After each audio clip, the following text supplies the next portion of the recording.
sobre a criação de filhos. A Bíblia fala um pouquinho sobre essa questão, presta atenção. Quando, Deuteronômio 6, 1: estes, pois, são os mandamentos, os estatutos e os juízos que mandou o Senhor teu Deus que se te ensinassem, para que os cumprissem na terra a que passas para possuir, para que temas ao Senhor teu Deus e guarde todos os seus estatutos e mandamentos que hoje te ordeno, tu e teu filho, e o filho de teu filho, todos os dias da tua vida, e que teus dias sejam prolongados. Ouve, ó Israel, e atenta em os cumprires, para que bem te suceda e muito te multipliques na terra que mana leite e mel. Como te disse o Senhor, Deus dos teus pais, ouve Israel, o Senhor nosso Deus é o único Deus. Amará, pois, o Senhor teu Deus de todo o teu coração, de toda a tua alma, de toda a tua força. E essas palavras que hoje te ordeno, ou seja, a palavra de Deus, as escrituras sagradas, estarão no teu coração, e tu as inculcarás aos teus filhos. Delas falarás assentado em tua casa, andando pelo caminho, e ao deitar-se e ao levantar-se. E também atarás como sinal na tua mão, e te serão por frontal entre os olhos, e as escreverás nos umbrais da tua casa e nas tuas portas. O que esse texto ensina? Que nós temos que amar a Deus, mas também temos que amar os nossos filhos. E os filhos dos nossos filhos, o nosso legado, as nossas gerações, a nossa herança. A nossa herança é o Senhor, mas nós também temos que estabelecer uma herança espiritual na vida dos nossos filhos. E somente com a ajuda de Deus é possível ensinar as crianças a andarem nos caminhos certos.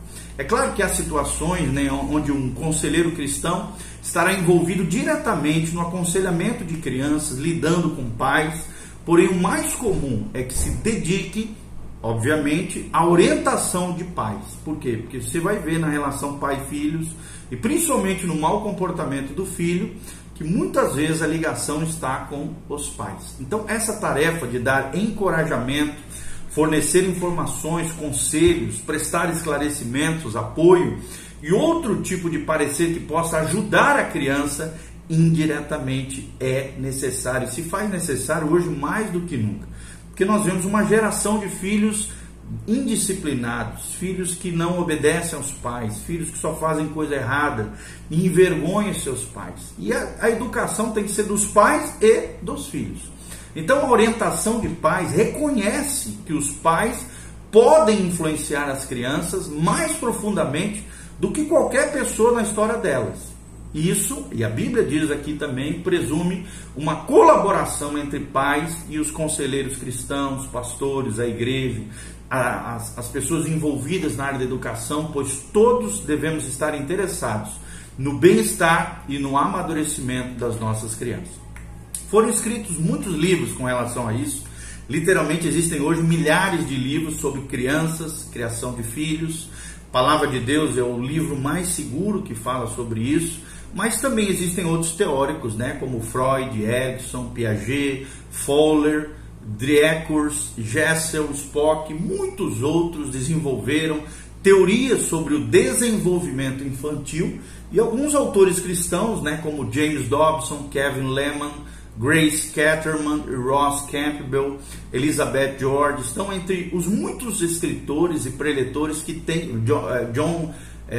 Josh McDowell fala muito sobre criação de filhos também, tem um livro maravilhoso chamado Pais Sábios, Filhos Brilhantes, então eu quero indicar aqui para você, é um livro maravilhoso que realmente vai abençoar a sua vida. Tem muitos escritores, muitos preletores que têm dado muitas orientações a ajudar os pais a desenvolver os problemas na criação de seus filhos. Inumeráveis estudos também científicos e investigações, têm trazido à tona as habilidades e o amadurecimento psicológico de crianças em desenvolvimento. E assim surgiram várias teorias, do desenvolvimento infantil. Enquanto outras pesquisas também têm estudado as disfunções fisiológicas, o retardo, no desenvolvimento psicológico e as patologias pediátricas. A pediatria também, que é uma especialidade médica bem conhecida, tem especialidades paralelas como a psiquiatria infantil, a psicologia infantil e outras correlatadas. É claro que não se pode resumir em um capítulo, né, dentro daquilo, em um vídeo, em um capítulo ou em um livro, toda a imensa literatura disponível nesse campo, mas alguns princípios gerais que nós estaremos abordando e identificando através desse material, desses vídeos que nós vamos estar falando, ok? Então, em primeiro lugar, o que a Bíblia diz sobre a criação de filhos? Nós já lemos ali, Deuteronômio 6, a Shema hebraica, que fala sobre esse amor a Deus e amor aos nossos filhos, transferindo esse legado através das Escrituras, através da palavra de Deus, aos nossos filhos. Se realmente amamos a Deus, amamos a nossa família, amamos os nossos filhos, nós precisamos ensinar os testemunhos de Deus, as Escrituras sagradas aos nossos filhos. E então, pouco depois da criação, o que a Bíblia diz sobre a criação de filhos? Pouco depois da criação, Deus disse a Adão e Eva que fossem frutíferos, que crescessem em número, ou seja, se multiplicassem. Ao contrário da maioria das ordenanças divinas, esta foi obedecida e o mundo logo se encheu de pessoas dentro da história humana. Nos tempos do Antigo Testamento, ter uma família numerosa era considerado, para os antigos, uma bênção especial de Deus. E não ter filhos era uma espécie de maldição ou vergonha nos tempos antigos. Hoje em dia, né, numa era de superpopulação, muitas pessoas optaram por limitar o tamanho da família. Mas as crianças ainda são muito importantes para cada um de nós e principalmente para a sociedade. Jesus mostrou, né, uma atenção especial para com elas e elogiou a sua simplicidade e a sua fé. Não é à toa que Jesus diz: vinde a minhas criancinhas, porque delas é o reino dos céus. Então, o que a Bíblia ensina sobre as crianças e orientação de pais? E o que pode, né? Tudo que a Bíblia fala pode ser dividido em duas grandes categorias.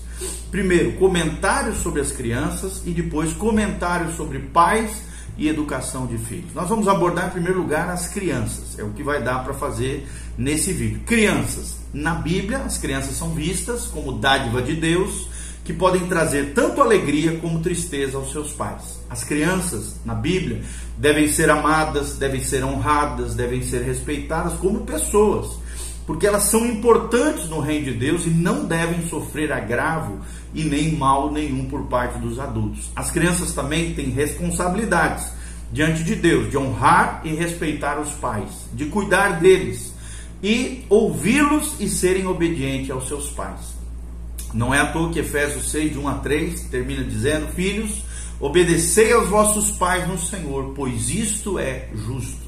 E também a Bíblia Sagrada diz aqui em Efésios 6, honra o teu pai e tua mãe, para que te vá bem e sejas de longa vida sobre a terra. Em outras cartas, né, Paulo critica duramente a desobediência infantil, mas parece pouco provável que se espere que as crianças obedeçam sempre. Obviamente, como elas têm a natureza pecaminosa, às vezes acontecem as desobediências infantis. Se os pais exigem que a criança faça algo que não está de acordo com a Bíblia, devemos lembrar que as leis de Deus sempre estão acima das ordens humanas. Além disso, preste atenção, pode parecer que os adultos que deixam a casa paterna e se unem a um cônjuge estabelecem novas famílias, mas eles não estão isentos da responsabilidade de honrar e de cuidar dos seus pais, principalmente na fase onde seus pais são idosos. E aos pais, o que a Bíblia diz nesse segundo grupo, que é a mensagem bíblica para os pais? A Bíblia diz que mães e pais têm a responsabilidade de servir de modelo para um comportamento cristão maduro na vida dos seus filhos. E além disso, eles devem amar os seus filhos, suprir as suas necessidades, ensinar os mais jovens, disciplinar seus filhos com justiça, com equidade, com equilíbrio. A Bíblia diz: não provoqueis vossos filhos a ira, é o que diz lá em Efésios 6. Mas criai-os na disciplina e na demonstração do Senhor. Então, de acordo com o comentarista bíblico, nós provocamos os nossos filhos quando maltratamos eles fisicamente, abusamos psicologicamente, né, humilhando-os, por exemplo, tratando-os com desrespeito, e também provocamos ira quando negligenciamos as suas necessidades e não tentamos entendê-los, compreendê-los. Ou então, quando esperamos demais deles, forçamos a barra, quando também sonegamos o nosso amor para conseguir que façam aquilo que queremos em troca de carinho, de afeto, de amor, o que é um erro. Quando forçamos também a aceitar os nossos alvos, as nossas ideias, os nossos sonhos, às vezes, muitas vezes frustrados. Quando também provocamos ira, quando nos recusamos a admitir os nossos próprios erros como pais. E nós não podemos fazer isso. Temos que ser humildes, singelos, temos que ter um coração quebrantado, reconhecendo os nossos erros diante dos nossos filhos. Por outro lado, nós os criamos servindo de exemplo para eles, dando instrução, estimulando eles em amor no Senhor. E é mais fácil falar do que fazer isso, obviamente. Os filhos, assim como os pais, têm personalidades, cada um deles diferentes.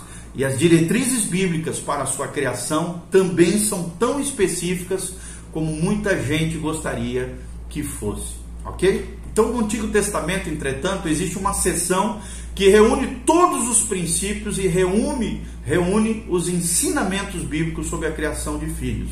Embora, tudo isso que nós falamos acerca dos israelitas, antes da entrada da Terra Prometida, eles têm uma grande aplicação prática na criação dos filhos e na orientação dos pais nos dias de hoje. E eu vou repetir aquilo que nós lemos. Olha o que diz, a Bíblia Sagrada fala: esses, pois, são os mandamentos e os estatutos e os juízos que mandou o Senhor Deus que te ensinasse, para que temos o Senhor, lá em Deuteronômio 6, e guarde todos os estatutos e mandamentos que eu te ordeno, tu e teu filho, o filho de teu filho, todos os dias da tua vida, e que teus dias sejam prolongados. Ouve, pois, ó Israel, e atenta para os cumprires, para que bem te suceda e muito te multipliques na terra, que mana leite e mel, como te disse o Senhor Deus de teus pais. Ouve, ó Israel, o Senhor nosso Deus é o único Senhor. Amarás, pois, o Senhor teu Deus de todo o teu coração, de toda a tua alma, de toda a tua força, e essas palavras que hoje te ordeno estarão no teu coração, tu as inculcarás a teus filhos, delas falarás assentado em tua casa e andando pelo caminho, e ao deitar-te e ao levantar-te. Ou seja, a criação dos filhos, segundo esses preceitos cristãos de Deuteronômio capítulo 6, envolvem o seguinte: primeiro, ouvir. O bom pai precisa ouvir os mandamentos de Deus e compreendê-los tão bem a ponto de tê-los guardados no coração, tornando-se parte do seu próprio ser. E esse aprendizado vem através do estudo regular da Bíblia e através da palavra de Deus iluminada pelo Espírito Santo. Segundo lugar, obedecer. Conhecimento não é o bastante. Além de ouvir, os pais precisam estar empenhados em cumprir as ordens e os decretos de Deus. Quando os pais não demonstram desejo de obedecer a Deus, os filhos podem então mostrar-se menos inclinados a obedecer os pais. E em terceiro lugar, amar. Devemos amar ao Senhor, nos entregar inteiramente a Ele, e de todo o coração, de toda a nossa alma, com todas as nossas forças. Observe aqui que a ênfase está sobre os pais, apesar de, claro, dentro dessa importância, as crianças também precisam amar e obedecer a Deus. Então, embora esteja escrito que Jesus cresceu psicologicamente em sabedoria, fisicamente em estatura e espiritualmente, que é o que a Bíblia diz, em graça diante de Deus, e socialmente em graça diante dos homens, sabemos muito pouco sobre a infância de Jesus, mas sabemos essas três coisas: Jesus cresceu em sabedoria, Jesus cresceu em graça e Jesus cresceu em sabedoria diante de Deus e diante dos homens. Portanto, os pais não existem prioritariamente por causa dos filhos. Preste atenção. Os pais existem em primeiro lugar como indivíduos que amam e servem a Deus, ou deveriam amar e servir a Deus. Se tivermos filhos, criá-los faz parte do propósito da nossa vida. E nós precisamos entender que eu e você somos chamados por Deus para criarmos os nossos filhos no temor do Senhor. E por último, a quarta função é ensinar. O ensino deve ser da seguinte maneira: diligente, repetidamente, naturalmente e pessoalmente. Diligente como? Embora criar o filho não seja a única tarefa que um pai tem na vida, ela é de responsabilidade dos pais. E é importante que não possa ser feito de qualquer maneira. Repetidamente. Esse ensinar repetidamente significa que a Bíblia revela que ensinar não é algo que se faz uma só vez, do dia para a noite. Os pais devem estar envolvidos nessa atividade constantemente, de dia e de noite. Terceiro lugar, naturalmente, ensinar naturalmente. Quando sentamos, andamos, deitamos, levantamos, devemos procurar a oportunidade para ensinar os nossos filhos. E os devocionais ou os cultos domésticos diários são valiosos para isso. E os pais devem ensinar sempre que surgir uma oportunidade de maneira natural aos seus filhos. E quarto, pessoalmente. Ou seja, as nossas palavras não influenciam tanto quanto as nossas ações. O nosso exemplo, o nosso modelo, isso nos leva de volta à primeira parte da passagem de Deuteronômio. Quando os pais ouvem a Deus, obedecem a Deus e amam a Deus, eles estão servindo de modelo para os filhos e reforçando o que é dito em casa. Observe que na Bíblia a palavra em casa, né? Ou seja, em casa é mais importante do que colegas, professores, que também são importantes, mas em casa deve ser mais importante. O ensino e a educação mais importante vem de dentro da nossa casa, ou deveria vir dentro da nossa casa. Então, que Deus te abençoe a criar os seus filhos no temor do Senhor, debaixo da graça e da unção de Deus. Que a bênção do Senhor venha sobre a tua vida, sobre a tua casa e a tua família. Lembre-se, ouve ao Senhor, ouve ao Israel. O Senhor, teu Deus, é o único Deus verdadeiro. Ame Ele, sirva a Ele, né? Lembre-se desses 4 princípios tremendos que a Bíblia ensina: ouvir os filhos, obedecer ao Senhor, amar a Deus e aos nossos filhos, a nossa família, e ensiná-los no caminho do Senhor. Que Deus abençoe a sua vida. Crie os seus filhos no temor do Senhor. Logo em seguida nós vamos fazer um outro vídeo sobre as causas dos problemas na criação dos filhos. Que Deus abençoe a sua vida, sua casa, sua família. Dê um joinha, compartilhe com outras pessoas essa nossa série sobre família cristã. Deus abençoe você.